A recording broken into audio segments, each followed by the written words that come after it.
ये एक बड़ी दुर्भाग्य की बात है कि जवाहरलाल नेहरू ने बहुत सारी संस्थाएं बनाई और एक ऐसी मजबूत नींव बनाने की कोशिश की जिस पर सचमुच लोकतंत्र फल फूल सकता था। आप इसी के इर्द गिर्द जहां हम खड़े हैं, आप देखें कम से कम 50 ऐसी संस्थाएं जिन पर किसी भी सभ्यता को गर्व हो सकता था, वो नेहरू जी के जमाने में बनी, चाहे साहित्य अकादमी हो, चाहे ललित कला अकादमी हो, यूजीसी हो, प्लानिंग कमीशन हो, बहुत सारी चीजें, प्रेस काउंसिल हो, सुप्रीम कोर्ट है, प्रेस की आजादी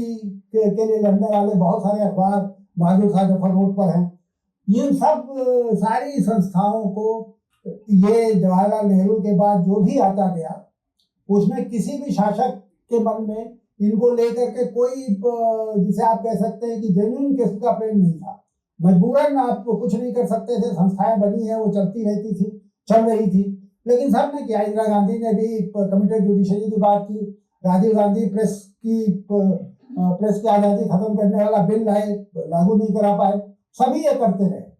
आज थोड़ी सी हमारी दिक्कतें बढ़ गई हैं, और वो दिक्कतें ये बढ़ी हैं कि देखिए, पहली बार उन संस्थाओं के अस्तित्व पर संकट खड़ा हो गया है जो संस्थाएं लोकतंत्र के लिए जरूरी थी और जिनका मैंने जिक्र किया कि जवाहरलाल नेहरू ने बनाई। मसलन जवाहरलाल नेहरू के जमाने में लिबरल यूनिवर्सिटियां बनी, लिबरल विश्वविद्यालय बने, कम संख्या में थे, आज वो उनकी संख्या 10 गुनी ज्यादा हो गई। लेकिन आज स्थिति हो गई है कि किसी विश्वविद्यालय में किसी तरह की कोई अकादमिक आजादी नहीं रह गई। मैं चूंकि एक विश्वविद्यालय से कुछ साल जुड़ा रहा, तो थोड़ी बहुत मेरी दिलचस्पी उसमें पैदा हो गई। आज मुझे देख करके दहशत होती है कि किसी विश्वविद्यालय के किसी विभाग में आप बिना, जो शिक्षा मंत्रालय उसका नाम हो गया, एक जमाने में HRD होता था, बिना उसकी इजाजत के आप कोई छोटा से छोटा बड़ा कोई सेमिनार नहीं कर सकते,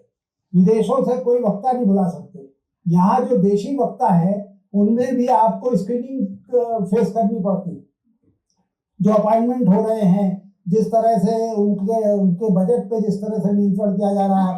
पुस्तकालयों में जो खरीद हो रही है, केवल उसी की अगर एक केस स्टडी कर ली जाए तो आप दहशत में पड़ जाएंगे कि सारी हमारी लिबरल यूनिवर्सिटियां नष्ट होने के कगार पे आ गई। ये जो खतरा है लोकतंत्र को, मुझे लगता है कि बहुत बड़ा खतरा है, और इस खतरे की तरफ मैं सिर्फ